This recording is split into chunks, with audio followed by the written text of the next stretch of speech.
Hey everyone, it's Luke here from LT Gaming and welcome back to the channel. Alright, we're back in Nivalis, and if you watched our last video, you'll know we were already pretty sold on this one.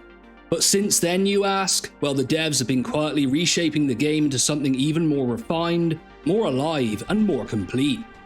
And with the recent devlog updates, it's clear this isn't just a vaporwave daydream with nice lighting.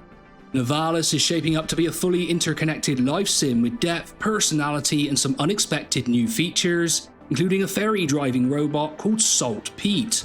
More on him in a bit.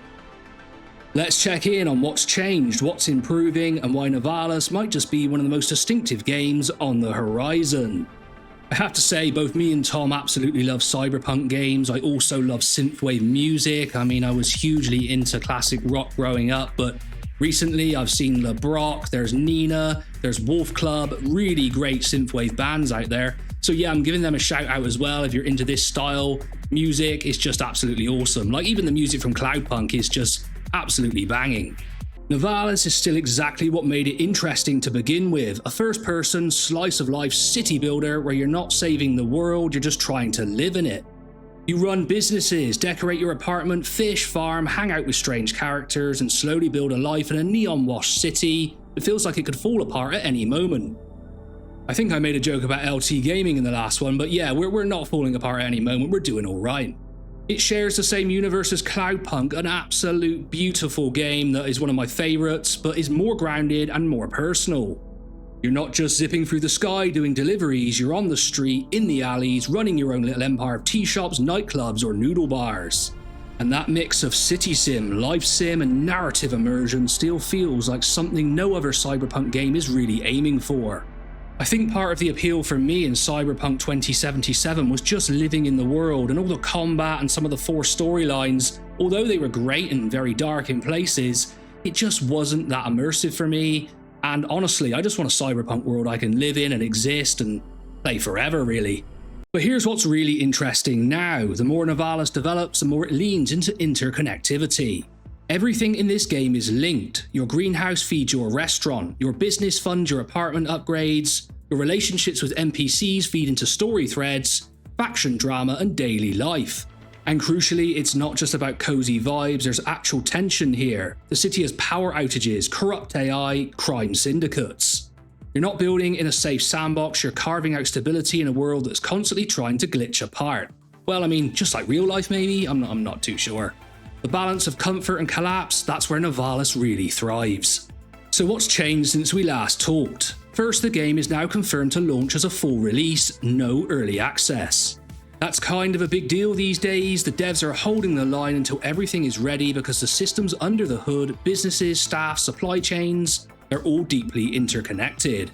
Speaking of which, you can now hire managers for your venues once you reach level 3. These dudes handle restocking, morale, even collecting items from your greenhouse. It's proper delegation, letting you zoom out, explore the world, and follow more narrative threads without having to manually micro every rice bowl and tablecloth. The devs also dropped a new character spotlight, Salt Pete. He's a ferry driving, straw hat wearing robot who makes the crossing safely 95% of the time, all of the time. When they did that Sex Panther joke in Anchorman 2, me and my wife in the cinema, I think we just lost it. That one really got to me. If you haven't seen it, look it up. But Salt Pete, he's grumpy, a bit chaotic, and weirdly endearing, exactly the kind of personality that makes this world feel lived in. Visually, the city's had a glow up too. Tree and plant design has been upgraded, adding these tiny slices of peace to an otherwise chaotic sprawl. The contrast here just works. You'll walk through a smoky alley, turn a corner, and find a quiet rooftop garden catching the last of the neon rain. I think the way I'm covering this game and really getting excited about terms like neon rain, you'll probably realise that me and Tom were raised on classic movies like Blade Runner. Yeah, our parents let us watch that way too young. Just a quick interlude to say most of you who watch the channel are not subscribed. So make sure to go down below and hit that subscribe button because it helps smaller channels like us grow really quickly, and both me and Tom really appreciate it. Now, to be fair, it's still not a fully open world. You'll explore districts, not the entire city at once, and some areas will be backdrop rather than playable space. And character customization, it's not in yet. The devs chose immersion and narrative over player avatars, which might turn off people looking to self-insert. Honestly, this could be a little bit of a mistake, and I'm a little bit concerned they're not doing this. Hopefully they change their mind before release. Also, don't expect multiplayer. This is a solo story through and through, and that's intentional, but it's worth knowing up front. Honestly, this isn't a problem for me. I really enjoy single player experiences when I don't want to mix with other people, so in this case it's actually a bonus. Honestly, there's still nothing quite like Nivalis in development. It's like Stardew Valley fell into Blade Runner, rebuilt itself in voxel form, and decided to focus on ambience and relationships over combat or chaos. If Cloudpunk was about motion, Nivalis is about stillness. It's about surviving in one tiny apartment while everything flickers outside.